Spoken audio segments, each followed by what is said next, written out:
Italia, la tierra de Mussolini. Bajo el estandarte del fascismo, el país no solo fue un socio estratégico de Hitler, sino también un verdugo en colonias y territorios ocupados. Sus tropas llevaron armas químicas prohibidas a África, arrasaron con poblaciones enteras en los Balcanes y administraron una red de campos donde el hambre y las enfermedades fueron métodos de exterminio. Con semejante prontuario, cabría esperar que al terminar la Segunda Guerra Mundial, Italia enfrentara un juicio equivalente al de Nuremberg o Tokio. Sin embargo, esto no sucedió. ¿Pero por qué?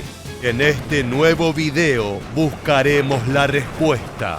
Esta es la historia del juicio ausente. Los crímenes de guerra italianos contribuyeron a un entramado de violencia sistemática que se desplegó desde África hasta los Balcanes. Existen 3 ejemplos que permiten dimensionar la brutalidad del fascismo en acción. In the autumn of 1935, over 500,000 Italian troops invade Ethiopia in a savage act of revenge. Aquel despliegue sobre Etiopía fue un laboratorio de terror colonial. Allí el mariscal Rodolfo Graziani dirigió operaciones que incluyeron el uso de gas mostaza, bombardeos contra hospitales de la Cruz Roja y una represión despiadada contra cualquier atisbo de resistencia. El episodio más brutal ocurrió el 19 de febrero de 1937, cuando un atentado contra Graziani en Addis Abeba desató la masacre de Yekatit 12. En apenas 3 días, cerca de 30.000 civiles fueron asesinados, sus cuerpos arrojados a fosas comunes o incendiados. Semanas después, las tropas italianas ejecutaron la matanza de Debre Libanos, donde hasta 1.000 monjes y peregrinos fueron fusilados en un monasterio. No eran excesos aislados, sino castigos ejemplificadores, diseñados para quebrar la moral etíope, donde el duce tenía planes atroces. Mussolini wanted to create a kind of copy of South Africa in Ethiopia. In other words, to turn the Ethiopian population into what amounted to slaves or serfs and create a massive immigrant population of Italians who would practice a kind of apartheid.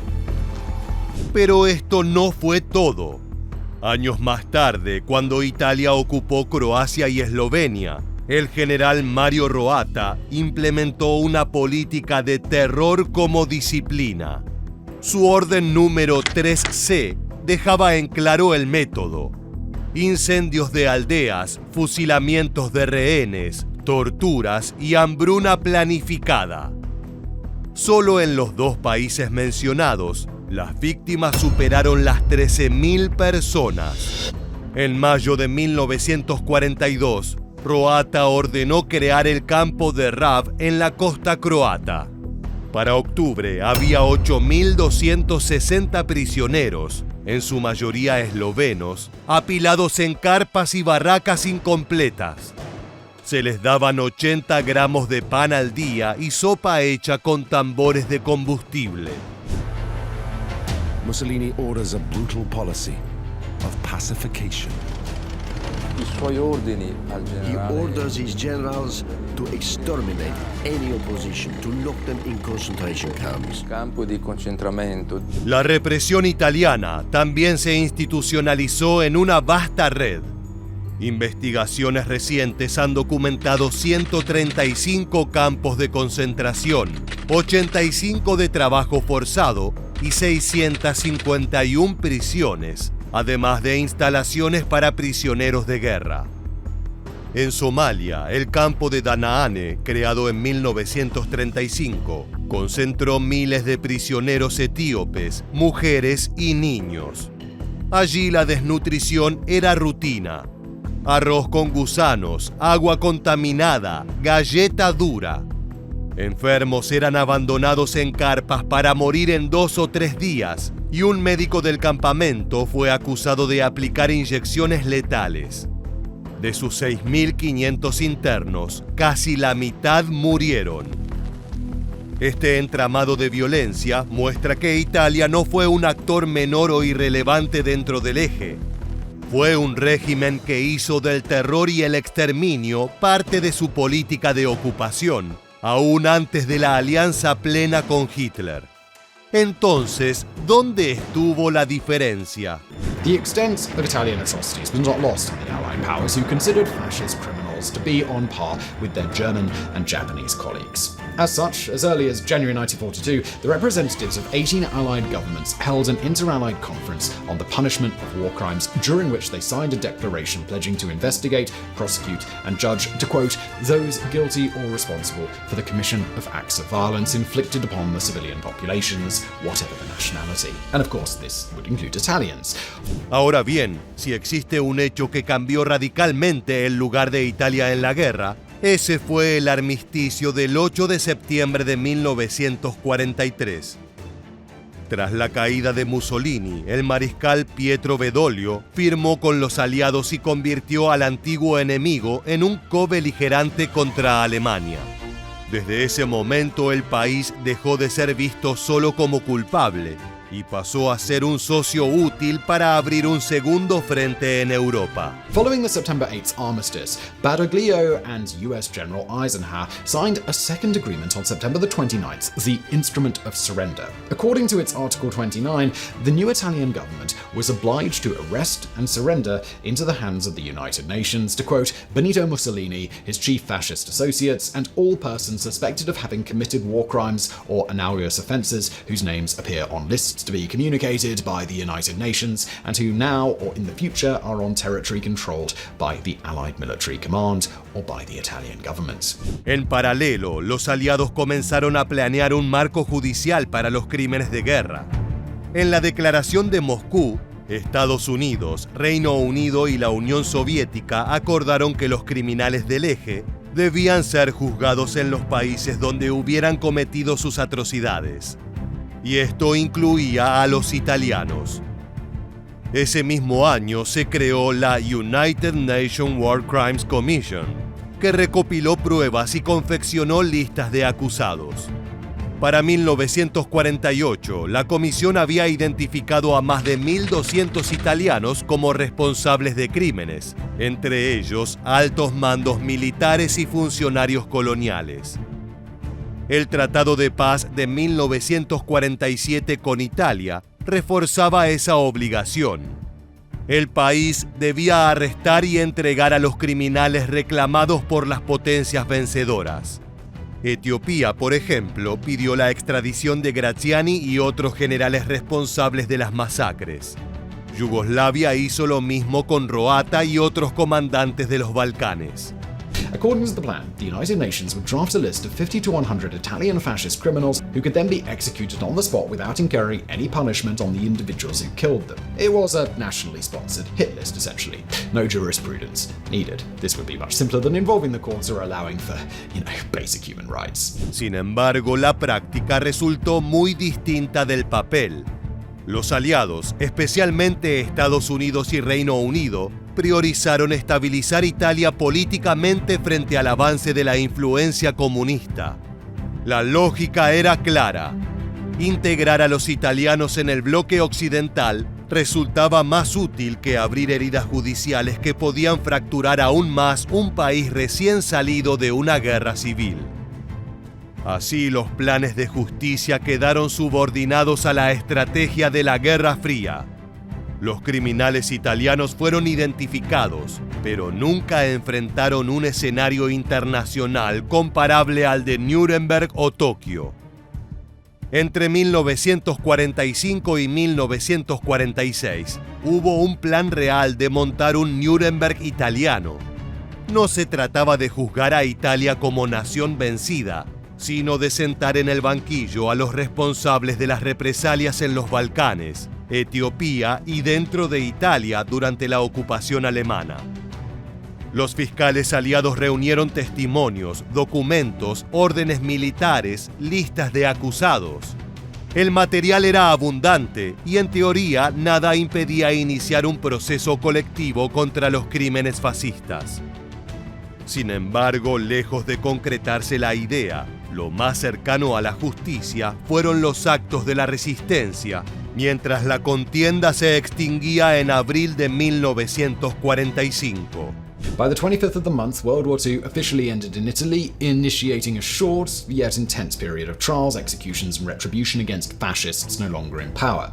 Benito Mussolini himself and 17 of his top officials were executed by resistance factions on April 28th. More fascist party officials, police commissioners, military leaders, and even regular foot soldiers would be tried and sentenced to death by improvised courts, also set up by the resistance. No obstante, el proyecto de un juicio similar a los de Alemania y Japón naufragó en medio de tres obstáculos. El primero fue la transición política interna. En 1946, el referéndum institucional abolió la monarquía y nació la República Italiana.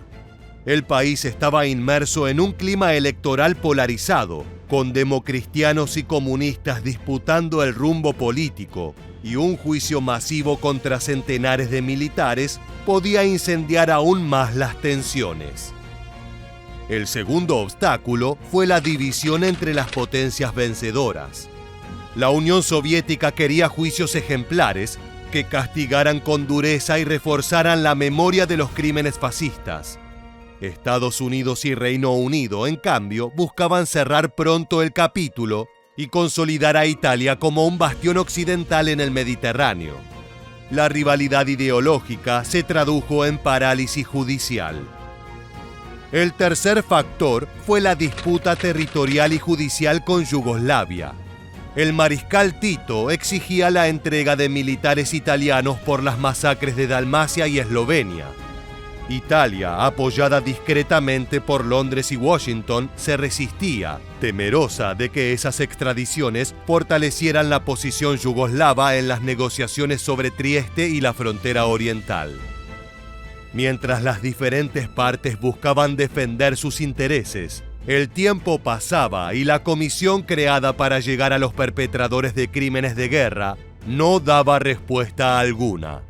The Commission was never interested in bringing criminals to justice, shocking we know, but only as a tool to buy time while the government reinforced its ties with the Western Allies. At the same time, the Commission would gather evidence about anti-Italian atrocities at the Foibe, which could be used as a case to prevent extraditions to Yugoslavia. And this all worked. From 1946 to 1947, Rome resisted any request from Belgrade to extradite, let alone bring to trial former fascists active in Yugoslavia. Finalmente, el resultado fue el abandono.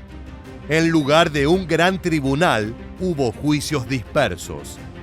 Procesos británicos contra criminales de guerra en Italia, investigaciones en Etiopía sin resultados y expedientes que nunca llegaron a tribunales. Lo más simbólico fue el hallazgo en 1994 de un archivo oculto en Roma conocido como el Armario de la Vergüenza. Cientos de documentos sobre crímenes de guerra italianos que habían sido archivados deliberadamente durante décadas. Un testimonio del juicio que nunca se quiso hacer. Si la posguerra hubiera seguido estrictamente la letra de los tratados, Italia debería haber entregado a decenas de generales y funcionarios fascistas. Pero la realidad fue otra. Desde 1944, los gobiernos provisionales de Roma desplegaron una estrategia de dilación, negociando directamente con Washington y Londres. El objetivo era claro: evitar extradiciones y proteger a las figuras del aparato militar y político que aún eran vistas como necesarias para estabilizar al país. Las potencias occidentales lo facilitaron. Estados Unidos y Reino Unido desalentaron a Yugoslavia y Etiopía de insistir en las extradiciones, incluso de figuras como el mariscal Badoglio, firmante del armisticio y considerado útil para la transición. El cálculo era pragmático. Mantener la cooperación italiana valía más que ceder poder a Tito. En 1946 llegó la verdadera estocada con la amnistía Togliatti. On June the 22nd, Minister of Justice Palmiro Togliatti, who was also Communist Party secretary, issued a general amnesty offered to all those responsible for political and war crimes. There were exceptions, of course. The amnesty would not apply to cases of pillage, torture, murder and massacre. High-ranking officials and military officers would also not benefit from this decree. Esta medida buscaba pacificar un país aún dividido por la guerra civil entre fascistas y partisanos. El decreto perdonaba delitos políticos y crímenes cometidos tanto por fascistas como por resistentes. Bajo el manto de la reconciliación, miles de acusados quedaron libres o con causas cerradas. Para los aliados, la amnistía fue bienvenida. Evitaba juicios prolongados y facilitaba la integración de Italia en el bloque occidental. Para los sobrevivientes en Etiopía o los Balcanes, en cambio, significó la negación definitiva de justicia. Ningún general italiano fue extraditado y apenas una cuarentena de procesos británicos en suelo italiano dejaron condenas menores. El contraste fue brutal. Mientras en Nuremberg se exhibían las atrocidades nazis ante el mundo, los crímenes fascistas quedaron relegados a expedientes olvidados y a memorias silenciadas. Italia no solo se salvó de un gran juicio, sino que consiguió construir un relato nacional, donde el fascismo terminó castigado en las plazas y calles, pero no en los tribunales.